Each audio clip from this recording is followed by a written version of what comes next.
Hi folks, and welcome to the Money Mental UK YouTube channel. I'm your host Andrew, part-time eBay and Depop reseller, man wearing his own merch. Should have probably put a description into that. Maybe I'll remember to do that for DWA later. Anyway, welcome folks. Charity shop haul live. I have picked up 7 or 8 items. Nothing too crazy. But no clothing.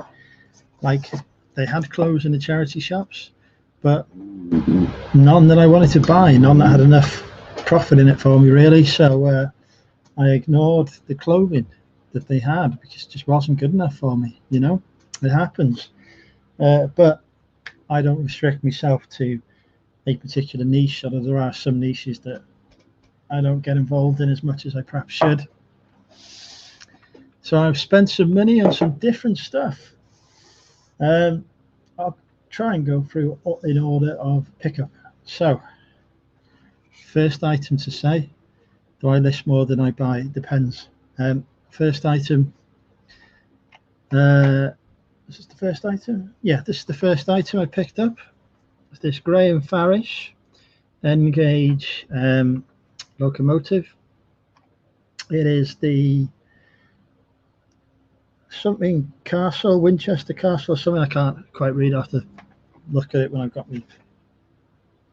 Winchester Castle, I think. Paid £8 for this. This will be listed for probably £69.95 free shipping. So yeah, not bad from £8.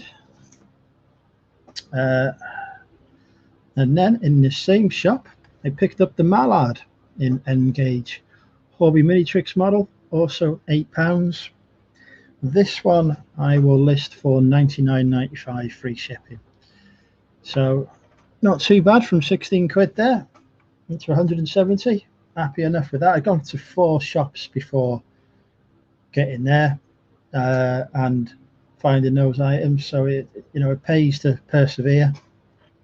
Then I went to the tip shop where I spotted, well, I won't say what I spotted there actually because somebody else might go and buy it. But I spotted some Atari games in the tip shop. Mostly of them were sports titles, which isn't always a bad thing because there's still some sports titles that are worth money. But they wanted about £2 for him. I don't have the means to test Atari games, so I can't sell them as tested. So if I could sell them as tested and they were working, then I could charge 20 odd quid for him. But because I can't, I've got to go at the low end of the price, which is about a tenner for him. So I decided not to bother with those because 2 into 10 isn't really, it's not worth my time. But did pick up a couple of Atari games.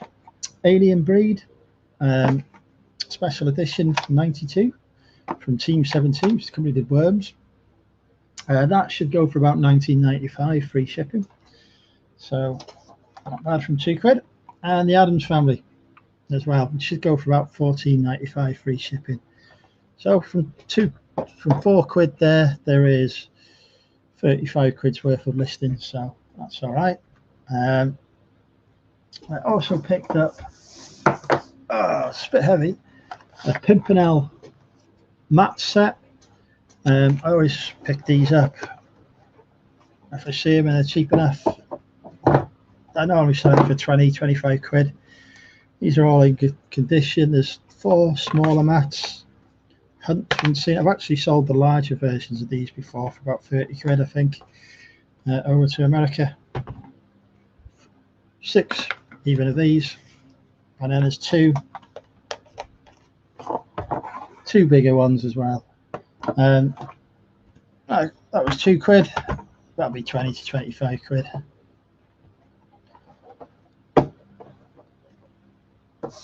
then I went in one more shop. Got this 1983 tummy ache vintage game. It was 50p. I need to do some research on this to see how much it goes for. Oh, hey Paul, thank you for the super chat there. It's the Money Mental Emporium if you put it into Google. So yeah, I picked up this 1983 game. I obviously need to check. Well, I said I need to check it was complete. I hope they have on instructions, they say what parts come of it, because I can't find any listed or unlisted with this version. So normally if I want to check something was complete, I'd have a look at other people's listings. So let's do a bit of research on this one. Have a look on Therapy to see if any have sold. I think Mr. Diggs mentioned he'd sold one for a tenner.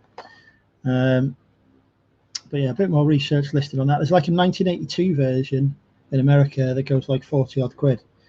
But this isn't that one, regrettably. John's out with a pip now. Good man.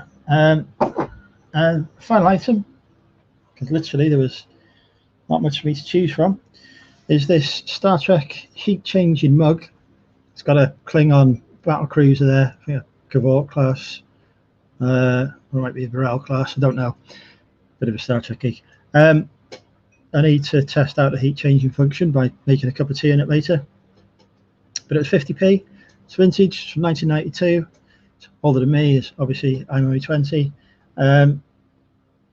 Made in England. I was expecting it to be a US import, but it's not. Not sure what to price this for, or even if I'll sell it or keep it, because as I say, a bit of a Star Trek geek. There doesn't seem to be any competition for this particular one at the minute in the UK, so it could go quite high. I do have a customer who is a Star Trek collector, who's got like a room packed full of stuff, who might be interested in this, and I might like let him have it for 20 quid or something. So we shall see, because you know, it'd be nice for it to go to a good home, and if I have it, I'll eventually end up smashing it when drunk, because that's what invariably happens. So yeah, I might say to look, it's the only one, you have it for 20 quid. What do you reckon? Obviously I won't mention I paid 50p for it. So I'll see what he says, otherwise I'll probably put it on eBay for a similar amount. Given the rarity of it, it might hang about for a while, but that means I get to enjoy it while it does. So yeah, what have I spent? I've spent 16, 22, 23 quid I've spent today. Listed value 160, 195. We don't know on this, but we'll say a tenner for argument's sake. 205. We'll say 225. Say about 245 quid's worth of stock there from the £22. So not too bad. Some of those prices might change when it comes to list stuff. The Pimpernel might be worth a bit more, because that can depend on the design. Like I say, I think I've sold that design before for closer to the 30 mark. And obviously I need to research the Tummy Ache board game. That might turn out to have a bit more value to it than I think, so we shall see. But yeah, something a bit different there, not the normal clothing that I pick up. So yeah, happy enough with that. From like a quick hour out on my lunchtime to make what will hopefully be well over £100 profit, and those will all be dead simple to list. I could list them in an hour less. I haven't listed them yet because I'm going to spend this afternoon tidying my house, because just over a week's time it's obviously my 21st birthday celebration here at the house, so I need to start getting it into order. So it's going to be my focus for the next week. I will list that stuff tomorrow as well, just start drip feeding some stuff through to keep stuff going. And yeah, they're definitely easier listings. I don't have to measure it. I won't sell any of it as tested. The model trains, ideally I would test, but to be honest, I'm prepared to take the risk that they'll be okay, because they've obviously come from a collector. They've been well looked after. I'm not even convinced that they've been used, so I think they'll be all right. And my experience is they tend to sell to people who know what they're doing with them anyway, so if they need a quick bit of work to them, I don't know, I tend to have too many issues with them. But yeah, why am I doing it at the house? Because in Wales, that's the only option. It's not like in England where you guys can go to pubs and whatever. We still have restrictions. We can't go out in a group of more than 6 people here. So obviously I'd like to spend time with more than 6 people for my birthday. So it's got to be done here. I can't hire a venue or anything like that. We don't have an easement until the 7th of August, potentially, and I'm not even sure if that's going ahead. So doing it here. Right. Thank everyone for watching. See you all soon. Bye for now.